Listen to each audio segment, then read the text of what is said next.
Hello, I'm Dylan. And I'm Keon, And this is Zenith, that podcast where our weapon sounds like an accounting software.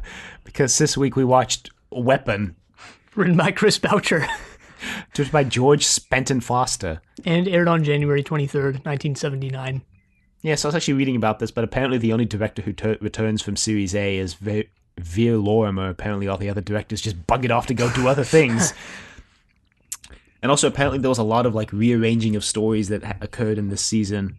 Apparently Pip and Jane Baker were going to write a story, but then Chris Boucher was concerned about the quality of the writing. As he should be. As he should be, because it's Pip and Jane Baker. And so then they rearranged all the stories because they canceled their story and got another story. And I didn't read a lot of the specifics because I didn't want to spoil a lot of the story specific stuff, but I think we can talk about that at the end of the season. Yeah, I mean, I didn't read anything specifically for this, or I didn't get too in depth into this, but I knew that a lot of the stories were rearranged in series 2. Yeah, and also in regards to when this aired in relation to Doctor Who, I believe it aired during the airing of Armageddon Factor. Yeah, again, my favorite Doctor Who story of all time, and glad you looked that up because I completely forgot we were even mentioning that now. Come on, you got to get with it. We just keep adding more things to this podcast that require more structure. This is becoming us to put in actual work. This is becoming the most structured podcast we've ever made. That's not saying much, considering we basically just turn on the mics and go. Yeah, well, now there's a structure of some sort. Anyway, yeah, second Chris Boucher script, second non-Terry Nation script. And yeah, part of the only reason... you can tell. And once Avon shows up and once we actually get on the Liberator, you can definitely tell. Yeah, so the only reason I brought up the rearranging of scripts is because... stupid. I don't think it was intended for there to be two Chris Boucher scripts in a row. I think there was supposed to be someone else's script here, but then because of the whole rearranging thing, it ended up... Yeah. Chris Boucher had to write 2 in a row. And I think Chris Boucher was only allowed to write 3 stories for this season. I think the BBC was only yeah, we'll let you write 3 stories. And he was like, okay. All right, I basically wrote the last 6 stories of Series A anyway, so... I'll just slap a name on it, and it's not my own. I mean, that's how they got around it in Doctor Who. They just come up with pseudonyms and take an idea from someone else and have a sort of joint pseudonym for both of them. Yeah. Yeah. Well, you got to be a little crafty to get around those contract clauses that say you're not allowed to write for your own show. Anyway, so it begins with... Travis. No, it begins with an explosion. Oh, right, yeah, it begins with the explosion. I couldn't tell if this was stock footage or not. It was definitely a different sort of... Yeah, I couldn't tell if it was stock footage or if they had actually walked out to the nearest forest and detonated a bunch of C4 just for this 5-second shot in Blake 7. Probably stock. And then we see Rochelle and... Kozer. Looking at the explosion, they're like, they'll never know we're here thanks to this explosion. Ha ha ha. And yeah, their costumes are definitely very Series B Blake 7. Yeah. Because they're open down to the belly button basically, and they have these giant collars. Yeah, except Rochelle and Kozer's collars are different. Kozer's is way more pyramid-esque, and Rochelle's is curvy vampire gothic. Yeah, Servalan's wearing a similar sort of collar, and we get in this scene that Rochelle is a former slave because she calls Kozer sir. And he's like, "Don't call me sir. You're not a slave anymore," which to me immediately set up Kozer as a pretty decent guy, right? Going around freeing slaves, but that I guess sort of falls apart in the next scene they show up in. Yeah. He's being really evasive about what they're doing there, but he's like, yeah, we're never going to be able to leave this planet because we just blew up our ship, but at least the Federation will think we're dead. Yeah. She's like, okay, that's cool. I guess we'll have to scavenge for food then. So then we cut to Travis. We cut to this really weird scene that I didn't get at all when it first happened, but... Well, there's no way you would get it unless you knew what was happening. It's such a weird sequence of events. It feels so weird and feels kind of like it feels like a dream. But so Blake just... Because they're in an all-white room as well. Blake walks in and Travis is like... Travis doesn't say anything. He just raises his gun hand and just shoots Blake. And then he's just he just nods and he's like, yeah. Yeah. And it's like, what? fist bump in the air and just freeze frame on it.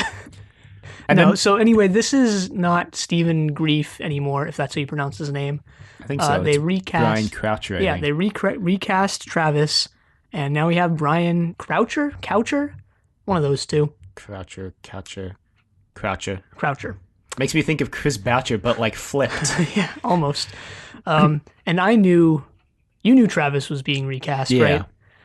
So did I. And, I'd seen screenshots. I hadn't seen any of Brian Croucher's acting, but I'd seen screenshots of him playing Travis in this series. And as soon as I saw those screenshots, like a couple months ago, when I found out that Travis was recast, I was like, wow, Travis is not scary at all anymore, which was the case by the end of Series A. Travis wasn't really scary at all anymore either. It's because Brian Croucher's got a way more greaser-style, pretty boy hairstyle. Yeah. He just doesn't look as menacing as Stephen Grief did, and they changed his costume as well. So he's now wearing like corduroy. And also his like busted eye is It looks even more. it looks even less prominent. It looks even more like just a black piece of paper Yeah. taped over his face. Right. Well, I watched recently the Blue Peter segment from like 1978 where they teach you how to make a Blake 7 teleporter bracelet. And I'm pretty sure that's how they made them on the show as well, just with cardboard and plastic. Wasn't Sally Nivette on that sequence, or am I misremembering? No, it's I forget her name, but the host, the woman who teaches you how to make it, kind of does look like Sally Nivette now that you mention it. Yeah, maybe I just thought it was Sally Nivette because I saw a picture. But yeah, so the new Travis, way less menacing, even though Brian Croucher's trying really hard to act menacing. It's better than I thought it would be, because, again, I hadn't seen any of his acting before, and he does a pretty good job capturing the Series A Travis, in his acting at least. We didn't mention that he... Go on. Well, I was just going to say, I think the main reason that they recast him is because Stephen Grief, one, apparently tore his Achilles tendon while playing like racquetball behind the scenes on Series A, but also he just wanted to move on to other parts. So yeah, a lot of by Series B, a lot of these actors are ready to move on, whether they either, some of them do, like Stephen Grief, and some of them stick around, like the Liberator crew, but a lot of them are ready to move on. Well, I think part of the reason why Gareth Thomas and Sally Nivette stick around is because they're locked into a 26-episode contract, or 28-episode contract, actually. Also, I also read, while I was reading about the rearranging of scripts, that David Jackson, who plays Gan, once handed Chris Boucher a note on set that just said the word 4, and Chris Boucher was like, what is this? And he's like, that's how many lines I have in this episode, Chris. That's how many lines I have. Yeah, I'd been reading a lot about David Jackson lately, and especially on Series A, where he had a very different idea of who Gan was than Terry Nation did. Like a very different idea. Yes, well, we all know Terry Nation is the god overlord of this show. And they know that, but I mean, this comes across on screen with Gan's like really weird and bouncy characterization. Yeah. But the new Travis is also wearing a Federation pin, I guess. Yeah. And it looks like it's sort of a stylized Federation logo, and it looks like a Star of David the way it's made. Kind of. It looks like it looks like a street artist's interpretation of the logo, like someone on the street had some metal and they bent it into the Federation logo and gave it to him. Yeah. I mean, because it's like a wireframe model of the Federation logo, but it's also kind of like rectangular, and the actual logo is like circular. It's more angular than the regular one. But anyway, like we mentioned, Travis kills Blake, and the show is over. Blake is dead. The show doesn't end when Blake dies. Well, actually, before we continue, I finally remembered what Travis's angular version of the logo reminds me of. It reminds me of in Star Trek: The Wrath of Khan, when they changed all the communicator pins to be a lot more angular, and it looks really similar to that. So, well, the Blake 7 logo looks almost exactly like the Star Trek logo anyway. So yeah, it's rotated like 86 degrees or something. Anyway. Yeah, so they like try to really play up the fact that Blake is dead because they immediately cut to the Liberator where Avon goes, "Where's Blake?" Yeah, this is actually a really weird exchange. Avon walks in, and he asks Jenna where Blake is, and Jenna's like, "I don't know. Why are you asking?" And he's like, "Because I thought you would know." And she's like, "Well, I don't." Well, Paul Dano also has the weirdest like physical acting in the scene, because also when Jenna asks him why he's asking where Blake is, he just whips out this like obvious piece of plastic, and he's like, well, Orak's completed those calculations that he's wanted, and I need to give him to Blake, and he like shakes it, and I'm like, Paul, what are you doing? Paul. Yeah, okay, so one thing in this scene, Orak is quickly eclipsing Zen as being, more of a focus, the main computer that they're focusing on. Orak has way more capabilities than Zen anyway, except for the fact that Zen was psychic, which they never brought up again. Well, and because Zen was, the only computer they had to focus on for 11 episodes. So that part's okay. But yeah, Paul Darrow's acting in this episode continues to just get weirder because he, more so than ever, and he's done this before, he's basically done this since the way back, but he savors those lines so much. He's like, well, I thought you would know. And every time he talks, the dialogue gets a lot more snappy, but the delivery just slows down. Well, except later on, the justify stupid line. All right, that one was all right because of, I don't know, the delivery for that one was just great. I mean, Avon, I guess, is becoming a lot more grating, especially in these Chris Boucher written stories. But that line was just great. Well, so Avon basically... I've known about that line for a really long time, and I never knew when it was. And then, I heard Gan say that, line that prompted him to say that, and he was like, oh yeah, it's coming! Here it is! Well, we'll get there. We'll get there. Continuing that Avon really hates Blake now for some reason, he talks about how Blake has asked Orak to build these battle plans for attacking the Federation weapons cache, and he's like, he didn't seem to tell any of us. And then Callie's like, well, and Callie's like, well, I knew. And Avon's like, wait, what? And she's like, yeah, I actually told him about that idea. I was like, yeah, if we need weapons, we should just attack the weapons cache. Yeah, Callie just stirring dissent in the Liberator. It's like, well, he told me, and actually I helped him come up with the idea. We should mention Callie and Jenna's continued interesting outfits. Jenna's wearing a blue outfit with 2 star pins on either side of her chest.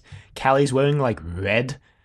Yeah, Callie's was fine with me because, again, I've always associated Callie with just a red sort of jumpsuit type thing because that's how she was introduced. Yeah, she's got gold trim on it too. Time Squad, I think. But, yeah, I think so. Yeah, but I'm glad Gan's full-length robe is back. Yeah, I'm glad Gan's back to only having one line in this story. Yeah, well, just some big spoilery things with Gan coming up soon, but I'm not gonna, I feel like if I say anything, I'm gonna be treading on that territory, accidentally or not, but. So, Blake comes in, he's like, you were discussing my foolhardy plans. He doesn't say that. If we're going along with that theory that everybody in the show is portrayed the way Blake... I mean, that theory I just came up with on the spot, that seems to be pretty much correct. Yeah, but I was going to say, it seems like Series B, unlike Series A, Series B is a lot more, everyone on the show is how Avon perceives them rather Series than B Blake. Is a lot more Avon-centric because everyone seems a lot stupider now. Well, at least in this sort of sequence here, the beginning of this episode. Yeah, so... Especially Villa. Villa was never, a stupid character, although in this he kind of, I don't know, We'll talk about Villa. Yeah, well, so they look at the plans, and they're like, what's going on with this? Orak assumed that the thing was on high alert. The weapons cache was on high alert, so let's bring in Orak. And they have this really fanciful sequence where they, wheel Orak in from offstage left, and here's Orak. I don't remember that, but all right. I don't know. I'm kind of blowing it out of proportion, but they did just wheel Orak in from, off the bridge onto the bridge, and I was like, didn't Orak live on the bridge? Why did they move him off the bridge? They put him in that box near Zen earlier, underneath Zen almost, I think. So then Orak's like, yeah, they're on high alert, and Blake's like, why? And Orak's like, that information, it wouldn't be worth it to get that information. And Blake's like, I don't care, get it, find out why they're on high alert. Orak's like, okay, fine. I guess. And then we cut to Travis, and then Servalan shows up. He's like, that's not fair. You knew I would kill the clone if it was Blake. And he grabs Servalan by the throat. Servalan's wearing, once again, another impractical white outfit with a big collar that's wireframe model as well. Also, it shows off her like midriff, Yep. which is a first for Blake 7, I think. All right, sure. Yeah, Servalan's sexuality is played more than ever in this episode, and is also like kind of an important part of the episode itself, which it was always before, but not to this extent. I mean, it was always hinted at, but it was never like stated, except for the fact that she like probably definitely had a relationship with that one officer in the first episode she's introduced in. Yeah, we joked in I forget what, but we joked about like how Servalan like slept her way to the top of the Federation, and like, maybe that's true. I mean, every episode that passes, it becomes like more likely. Especially in this one, at the very end, when the guy's like, "You're the sexiest Federation officer I ever knew." Like, oh god, ratings are dropping. Quick, remove some of Servalan's clothes. I don't actually think ratings were dropping that much. No, I think they were actually increasing, yeah. This is one of those, I mean... Oh shoot, ratings are going up, remove Servalan's clothes. But yeah, Servalan tells Travis that he fell exactly into her plan. Yeah. She's like, wow, Travis, you killed a clone of Blake. Knew you would do that. Knew you would give in to your urges. Wow, great plan. Put a person who looks exactly like Blake in front of this guy who's being paid and really wants to kill Blake. Yeah. Yeah. And he's basically unhinged now. And I've got to say, this episode really put Servalan back on the map for me as like a cool villain. Yeah, but I was kind of bummed that they just disregarded what they left us with in Aurak, which is, Blake was like, oh, we're going to tell the Federation that you let us get away. Let's see how they deal with that. And we just never find out how the Federation dealt with that, because we meet them now, and Servalan's still in control of the Federation security forces. Travis is still around. Surprisingly hasn't been thrown in, like, space jail. Travis still seems to be in the same situation where basically everyone wants him, like, court-martialed or in jail or something, and Servalan's the only one keeping him around. Yeah. But Servalan's plan in this is also kind of similar to Aurak, which is to Servalan's plan in this is also pretty similar to Project Avalon, because as soon as they introduced the clone, I was like, wait a minute, we've seen this before. Oh yeah, I forgot that they introduced clones in... I mean, in Project Avalon, it wasn't a clone, it was a robot, but like... thing, but the principal is still a duplicate of someone important for the Liberated crew, so I was like, wait a minute. Well, I mean, this one is Blake. Now there's just a Blake clone, like... Yeah, now they're just going straight for the top, which is what they should have done with Project Avalon, if we're going to be frank. Anyway, these clone masters, who I'm going to guess never show up again, but they seem to be the most powerful beings, like, in the entire show so far, because they can just create genetically identical clones of people from nothing. From like anything. But they have like a code that they follow. So they're like all powerful, but you can't really get them to do what you want most of the time. At least Servalan can't. Because I guess now we're introduced to the clone master, who walks in and is wearing the highest collar we've seen yet. That's how you know she's at the top, is the really, really freaking high collar. Yeah. And she has sort of a design on her face, like a sick face tat, like a horizontal bar, or it's more like a spike kind of thing. I don't exactly remember what it looks like. But she comes in, she does this hand motion. She's like, "All life is connected." Yeah, and she explains the backstory of the clone masters. And well, first Travis has this really weird and clunky line of dialogue where he's like, "Clone masters? I thought cloning was a project that the Federation abandoned years ago because it wasn't lucrative or feasible." And Servalan's like, "Yeah, that's what we told everyone." But they actually continued it. And the clone master explains how they've continued the cloning program, and she is a clone of the previous clone master, who was a clone. All the clone masters are clones themselves. They were all cloned from the original clone master. Yeah. And they actually bring this up. They don't use these terms. They don't use like the terms genes and memes, but like in a lot of stories, or not even stories, just real life things about clones, like they're genetically identical, right? But if they don't go through the same experiences, they're not going to like be as similar as they could be. But all the clone masters are raised by the previous clone master, giving them the same experiences and sort of the same views, ideas, whatever, as the previous clone master. So I thought that was kind of cool. Yeah, they also have like a really legal loophole way around their code of not creating life, because they're like, we don't create life. Servalan's like, but you made us a clone. She's like, yeah, you gave us the genetic material, but you didn't give us, like, an actual sample of Blake, so we didn't create life from Blake. We just, like, made a duplicate of the genes. So, like, it's different. And Servalan's like, I honestly don't care about your own self-justification. Just give me the damn clone. And, like, right after that, Travis asks the clone, what's your name? And he's like, Blake. Yeah. This clone, because they have another Blake clone that they bring in. And there's this weird, like, out-of-body experience for the clone where he's looking at his exact duplicate dead on the floor. The Clone Master's like, we couldn't give him all of Blake's experiences because you didn't give us any sample of Blake, so we just, like, gave him some basic background knowledge and called it good. We find out that Blake is only 34 years old, and thought he was older than that, but whatever. Yeah, whatever. But this clone is only, like, 4 hours old. Anyway, so Travis gets a message from Guard, and Guard is like... Guard A. Watch Servalan. Oh, ow. Servalan just calls him Guard later. It's like, okay. And Guard is like, yeah, so the guy who created Impact just crashed and probably died.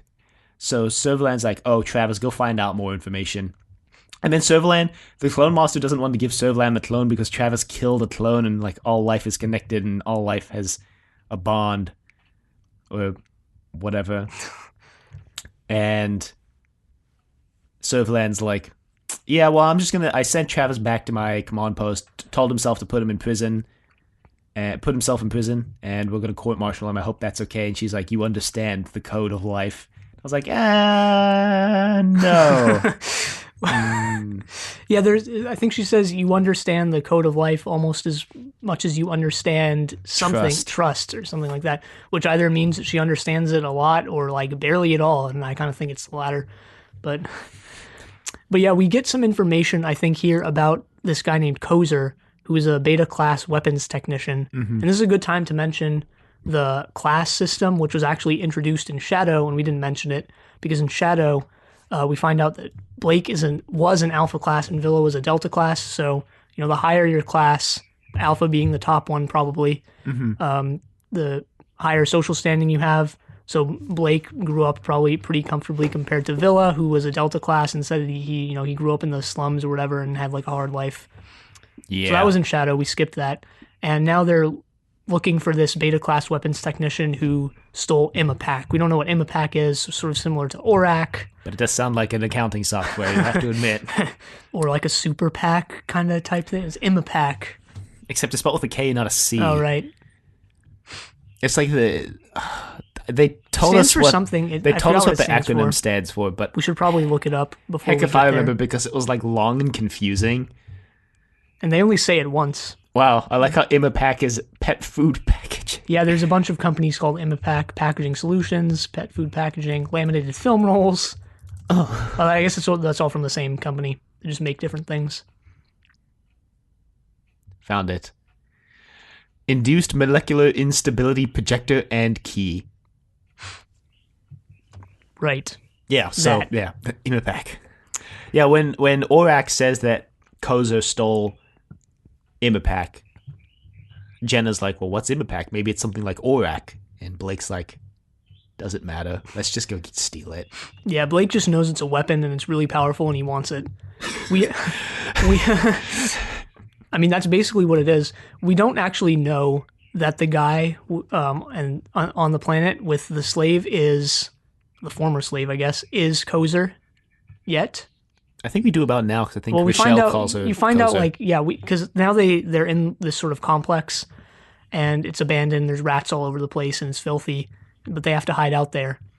And Kozer's not in a good mood. This is the scene where we find out this is Kozer, and Rochelle keeps calling him sir, and he's getting really mad, and he says she's free now, but he keeps treating her like a slave, basically. And she's just trying to make the best of the situation, I guess, but Kozer is pretty pissed off. Yeah. Kozer's like, well, you're basically getting in my way, Rochelle. Also, do you hear that? This is my life now. This is what it is. Also, do you hear that noise that I keep hearing? And she's like, no. And he's like, I keep hearing a noise. That's not really ever resolved. Rochelle thinks it's rats. It's that creature thing that they kill with yeah. Imapac. I mean, probably. That big we macra actually, claw that busts through the door. I guess we actually don't know if it's that. It could just be something completely different. Yeah, they kill that creature using Imapac. Koza blasts it with a little gun and then he activates the key. That's a little bit later. We don't. This is the first time we see Imapac used, but you don't really know how it's being used yet. But it just looks like a gun. I'm like, wow, is Imapac just a really powerful gun? Basically. I guess it's just a gun with like a little more functionality. It's just a gun with a delay function. Yeah, it's just a gun where you shoot someone and then you can just choose when they die after that. I mean, yeah, we'll get to Imapac later on. The scenes where Servalan was like shooting people with Imapac behind their backs and just like laughing, some of the best. So Servalan goes back to her space command, I guess, and she meets with this psychoanalyst or psychostrategist actually named I forget his name. Cantel. Hang on one second. Let me just get his name for you. Carnell. Yeah, Carnell. Yeah, he's their psychostrategist. Who apparently shows up in some of Chris Boucher's Doctor Who novels. So, oh boy. If you take the novels as canon to both, then that means Blake 7 and Doctor Who are the same universe. The same universe, according to Chris Boucher. And also Terry Nation, because he wanted the Daleks to appear on Blake 7 at some point. Yeah. Anyway, Carnell is like a super smart psycho strategist who like comes up with plans for the Federation, I guess. Yeah, he helped Servalan come up with this plan to get Imapac. Although I didn't necessarily get all the dialogue here. It's pretty fast, and some of it is like it's a little really complicated, weird and sleazy. Right? But it's good. It's all good. Carnell's like playing chess. Carnell has this mini chess set which you play against a computer. And it's supposed to be like the most advanced chess computer like on the market, and he's beat it 3 times already. And this is actually something I wanted to mention because this is basically the biggest real world connection in Blake 7, right? You know, this society so far has seemed pretty far removed. I mean, they face a lot of the same problems: terrorism, classism, racism. But you know, this chess set is like a very real world connection. We've never seen them play something that like a game that we have today, which they do here. So. Yeah. Although we have seen Blake has a watch, or he did in The Way Back, because Villa steals it as soon as he meets him. So, but I mean the watch, even that, like a watch isn't necessarily as direct a connection as a chess set. So. Yeah, so he says he analyzed the footage of the crash, and then it was a symbolic suicide. That Koza and Rochelle are trapped on this planet with Imapac, but they blew up their ship with Imapac, he says, because he wanted the Federation to basically think that they're dead so that they won't come after Imapac. Which is pretty similar to Servalan's plan later on, actually. Yeah.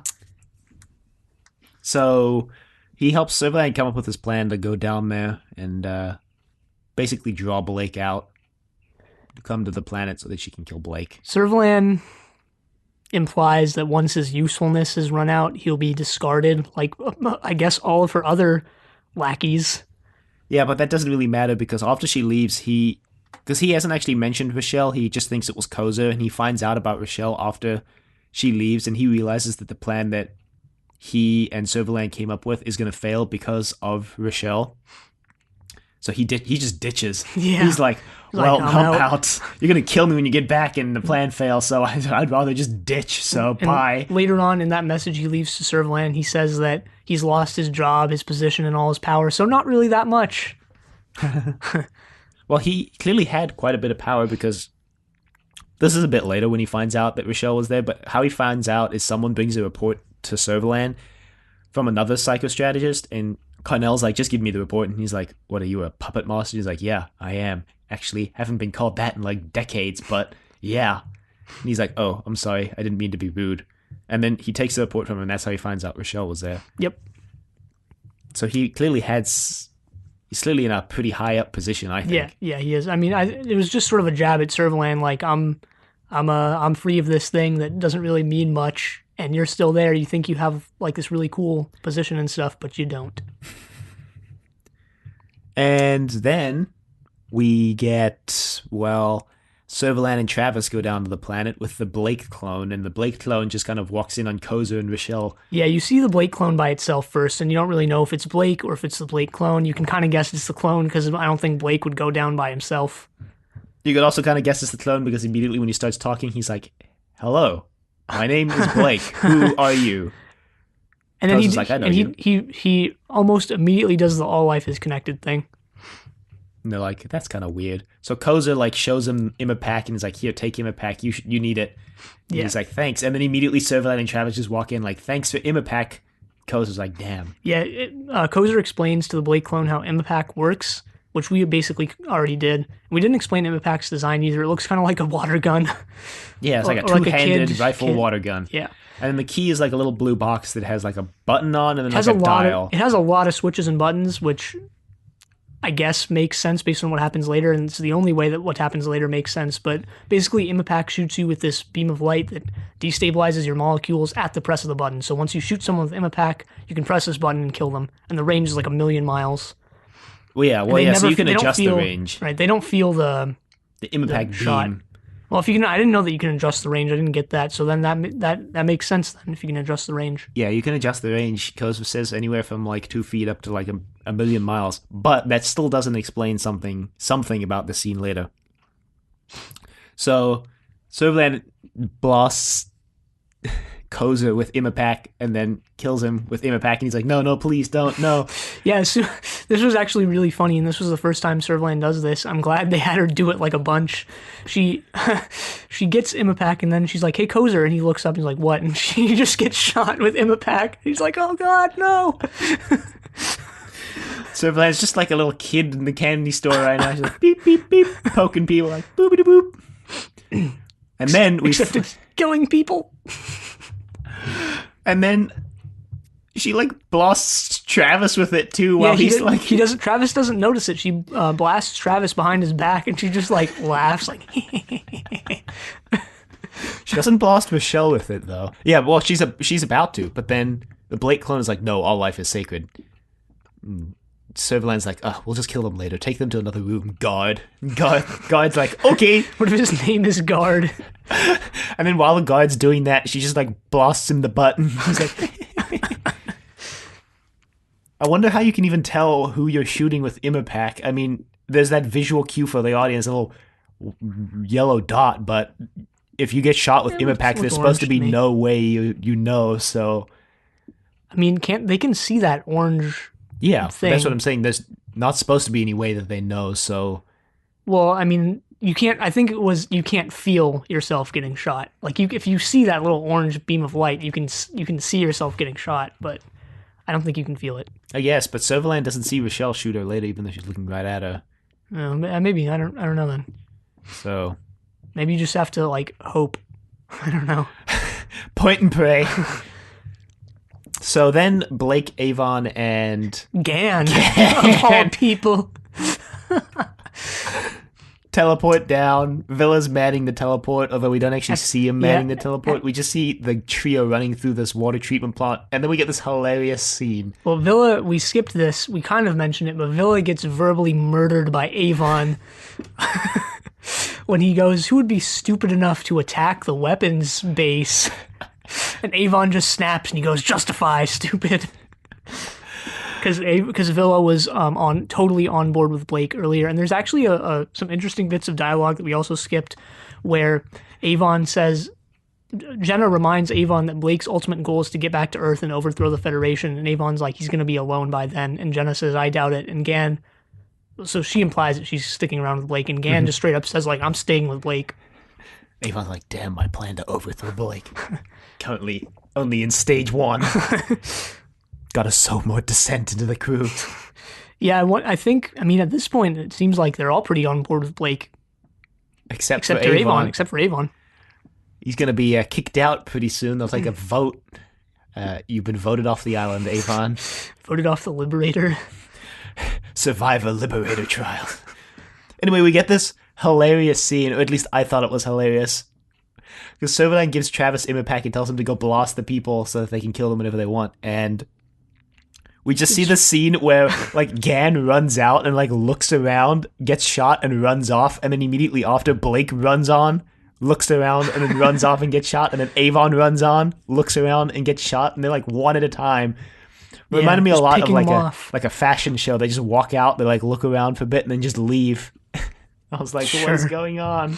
And, you know, if Travis and Servalan didn't want to play the supervillains and explain their plan and take all this time, they could have Travis could have just run back, say like, hey, I shot them, and, you know, and have them get killed, which would result in him dying too, but, you know, he didn't know that.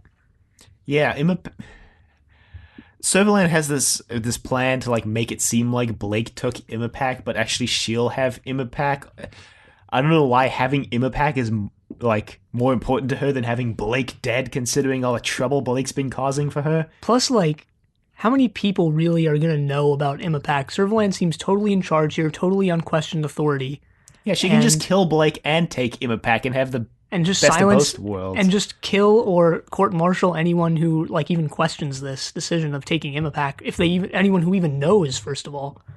Yeah. So this is kind of weird. It gets weirder too, because Blake and his posse bust in the door and they're, like, standing all there, like... Yeah, they have their Liberator guns. They're like, drop the weapons. Yeah, and then Servalan's like, Imapack gives me the advantage. You know it does. And I'm like, there's absolutely no way in which Imapack gives you the advantage. They can still shoot you before you can activate Imapack. Yeah, because Imapack, you have to shoot someone, then press the button. They're already shot, but they don't know that. Whereas the Liberator guns, all you have to do is just fire. Servalan still has to push the button to kill them. She, like, uses it on the guard right now, and this is the one thing that's still not explained by the whole setting the range function, because she shot Travis earlier, and Travis is standing way closer than that guard is standing. Yep. So that's kind of weird, but... Travis should just keel over and die right there. I mean, maybe it's just a mistake, whatever. Maybe. I noticed this too. I was like, wait a minute, shouldn't they all just die right now? But it didn't, like, ruin the story for me. But yeah, Travis drops Imapack at their feet because they tell them to drop the gun, but then that's when Servalan reveals that they don't need to shoot them with the gun to kill them. They've already been shot. But yeah, really, Imapack doesn't give them any sort of advantage in this fight because it's really just who's going to push the trigger first, and I'm pretty sure Avon definitely has no qualms about just blasting Travis's head off right then and there. Both Avon and Blake already killed guards because Gan was getting overpowered by guards somehow. Even the though limiter kicked in. I guess. And they killed the guards. The limiter's like, oh no, episode's running short, better kick in right now so that we can get an extra couple minutes.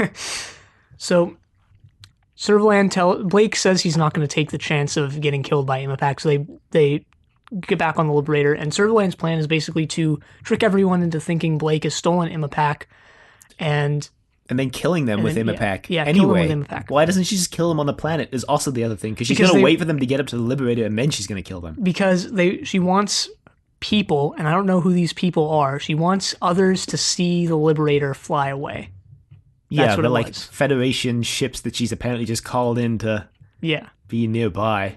So, I mean, it's a plan that, like, when you really, like, pick apart the pieces, it seems like an alright plan, like, when you just have it explained. But, like, I guess if you pick apart the pieces, it's like, is it really a good plan? Probably not.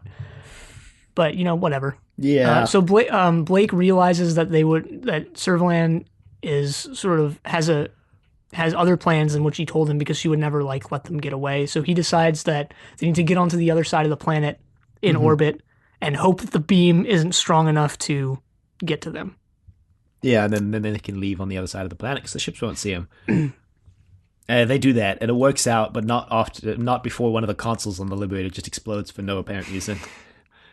I don't remember that, actually, but all right. Just like an explosion and a shake, and they're like, oh, what's going on? Oh, right, yeah, because Travis earlier said that he set undetectable mines around the planet, and the Liberator runs into one of them. Forgot about that. Great. Anyway, then Rochelle and Blake Talone bust in, pick up Imapack, and shoot Servalan. Like, well, you've been shot now too, Servalan. There's a scene earlier where they call the clones weapons, and they say that the weapons protect themselves, or they call like the ability to clone a weapon, and they say the weapon protects itself because the clone master controls all the ability to clone, and they have like these strict morals and rules and things like that, so the weapon protects itself. And now they bring back that line where Imapac protects itself because Servalan can't get close to it anymore. Yeah. She's like, oh.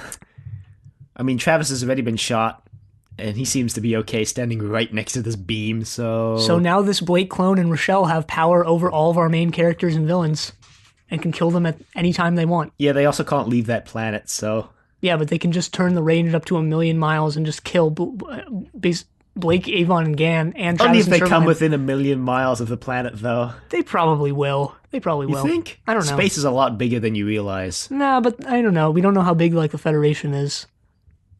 Yeah, but just space in general, the distance between planets is huge. Yeah, well, 1,000,000 miles seems pretty far.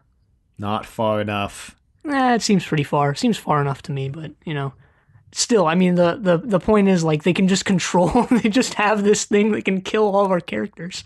Yeah. And yeah, that's basically how it ends, you know, Rochelle and the Blake clone. It ends on, like, another kind of, it actually doesn't end on a sitcom moment, it ends on, like, a rom-com moment, because Rochelle and Blake both pick up the remote for Imapac at the same time, their hands touch, and they're like, we could explore this planet now, alone. And then it ends.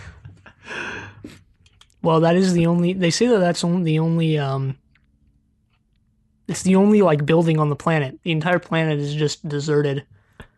Yeah. So who knows if there's even any, like, animals there. They'll probably die if there aren't. So I don't think they're going to find enough food to survive. They can scavenge and stuff, you know, who knows? For how long? These conditions, even though, like, the whole place is filthy and destroyed, seems far better than what Rochelle is used to. The Blake clone is only like 5 hours old, so... Well, I mean, it took him more than an hour to fly to that planet. He's probably like a day old at that point.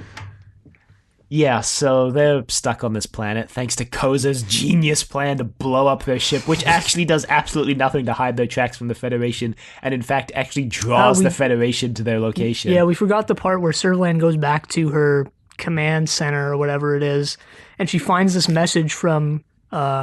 Carnell saying, like, by the way, I've deserted. Bye.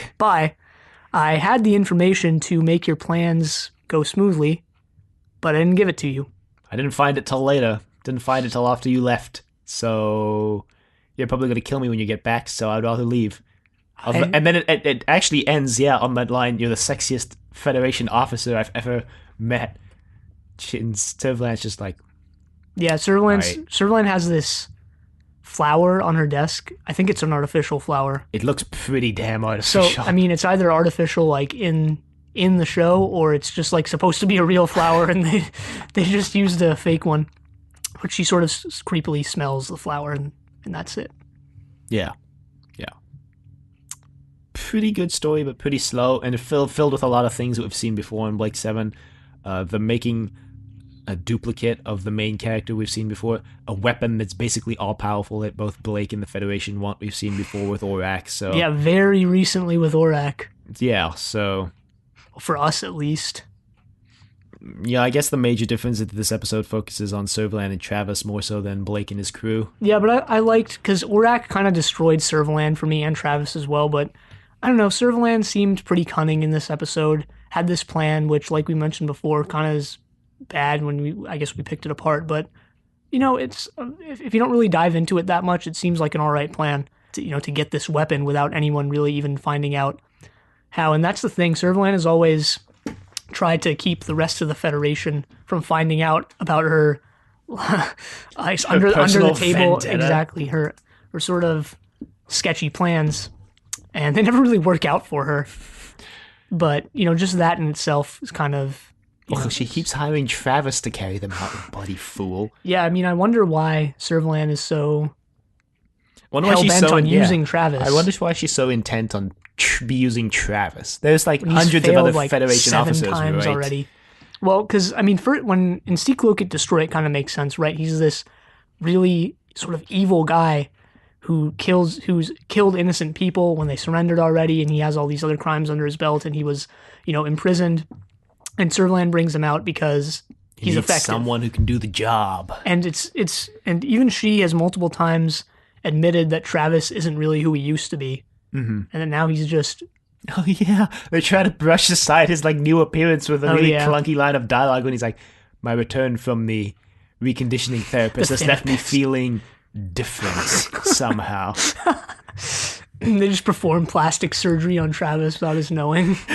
No, but there's actually, I don't know what this is because I didn't spoil the exact line, but I know that later appearances of Travis, they actually explain this change of appearance even more, but I don't know how. So it's something to look forward to, I guess. I mean, they could have just not mentioned it. I wouldn't have cared. Yeah. I mean, if you're going to mention it, though, they shouldn't mention it in such a wink, wink, nudge, nudge, sly way. It's like, I feel different. Do you see why, huh? But yeah, overall, I still think this was a pretty good episode. I guess we can move into our ratings unless there's anything else you want to mention. Not really. All right. So you want to go first? What did you rate this episode? Don't I always go first? Yeah, so I guess it's just a tradition now. Okay. Well, I'm rating this that dream sequence out of dream sequences, I guess. Just really weird, kind of out of place, but makes sense once you've seen the rest of the... Makes sense once they kind of explain what's going on. And I think it was good, but kind of confusing in a lot of things we've seen before. We've seen sequences that are dreamy before, and that's why I'm rating it like that. Good, unique, but we've seen a lot of it before. Yeah, sure. I rated this a London.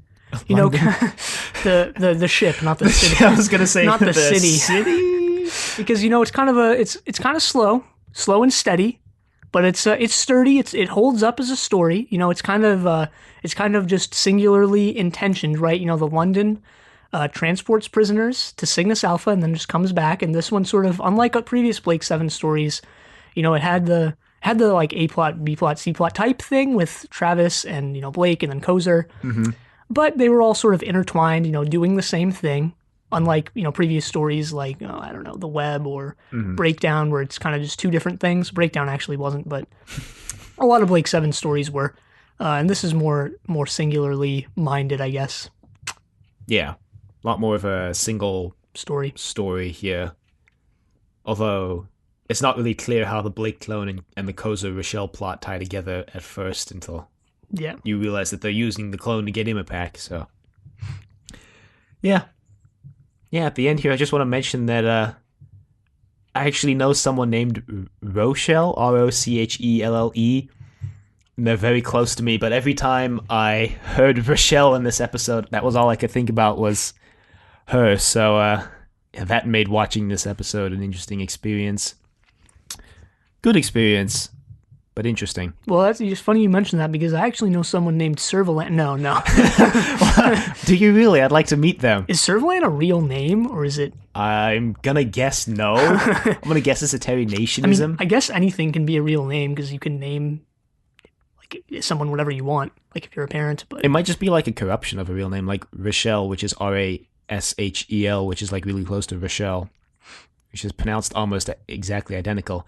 Rochelle also sometimes listens to these podcasts. I really hope she listened to this one. Anyway, you can email us at thedoctor@decadentvegetable.com. Questions, comments, concerns, angry rants, love letters, your thoughts on Imapack.